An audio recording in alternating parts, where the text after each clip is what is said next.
우리나라의 두 번째 남극기지인 장보고 과학기지가 착공 1년 9개월 만에 준공됐습니다.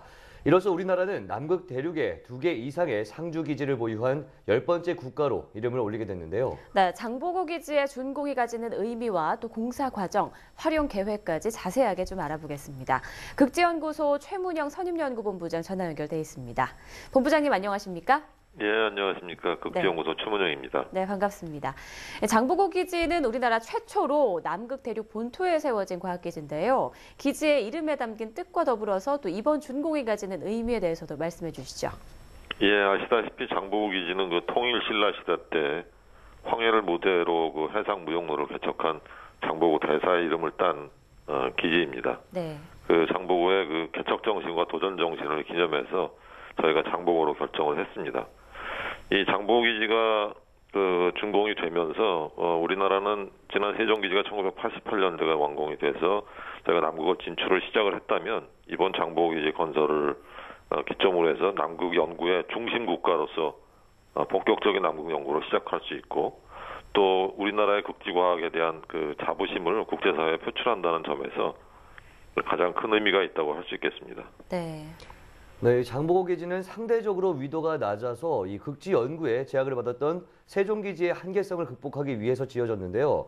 현재 장보고 기지의 위치와 설계적인 특징에 대해서도 말씀 부탁드리겠습니다.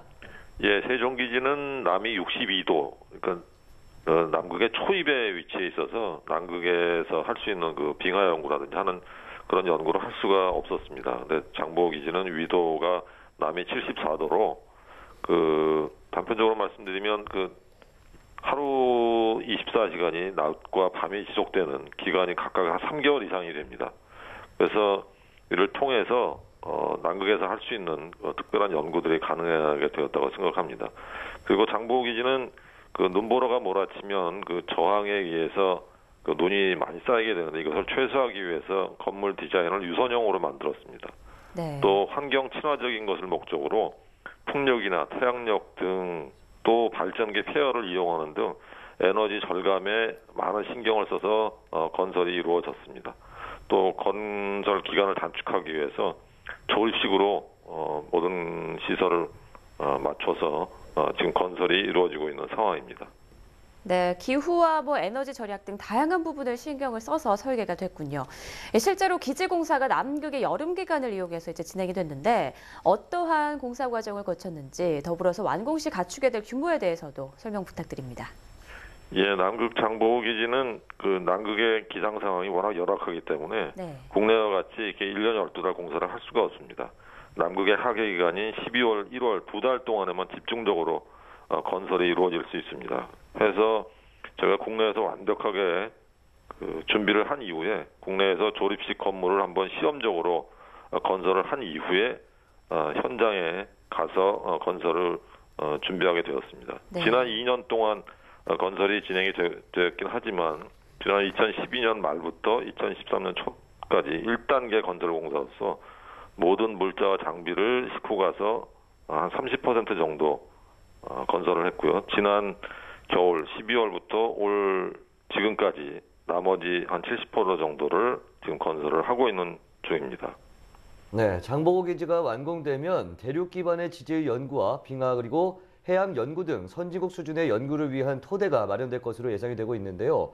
장보고 기지가 수행하게 될 연구 활동에 대해서 자세한 설명 부탁드리겠습니다.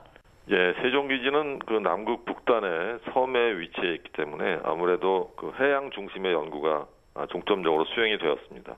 하지만 남극 장보고 기지는 동남극의 그 남극 대륙에 위치해 있기 때문에 남극에서만 할 수 있는 여러 가지 연구, 예를 들면 빙하 연구라든지 빙하 변화에 따른 지각 변화라든지 기후 변화 또는 남극의 겨울이 계속되기 때문에 우주 관측이라든지 고층 대기 분야 연구 이런 남극의 특수한 연구를 집중할 수 있는 아주 좋은 기회가 되었다고 생각이 됩니다.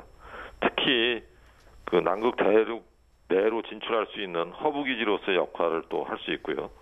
또 산업계나 공학 분야 등의 테스트 베드로서 충분한 역할을 할 수 있을 것으로 기대를 하고 있습니다.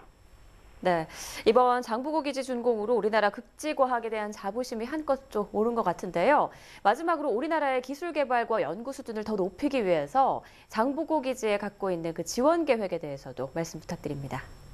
그 장보고 기지는 1년 12달 운영을 하기 위해서 매년 15명 내외가 파견이 됩니다. 또 하계 기간에는 그 국내외 대학이나 연구소 또는 관련 기관의 협조를 통해서 한 60여 명의 학예 연구팀이 파견이 됩니다. 그리고 장보고 기지가 저희 극지연구소만의 연구 시설이 아니고 우리나라 모든 사람이 이용할 수 있는 연구 시설입니다. 그래서 그 관련 기관과 대학이나 이런 곳에서 많은 관심을 갖고 파견을 해서 연구를 한다면 보람찬 연구가 진행될 것으로 생각이 되고 마지막으로는 온 국민의 관심과 지원 하에서 이런 연구들이 이루어진다면 우리나라의 극지 연구가 세계 수준의 연구소 자리매김할 수 있지 않을까 그렇게 기대를 합니다. 네, 지금까지 극지연구소 최문영 선임연구본부장이었습니다. 오늘 말씀 고맙습니다. 예, 대단히 감사합니다.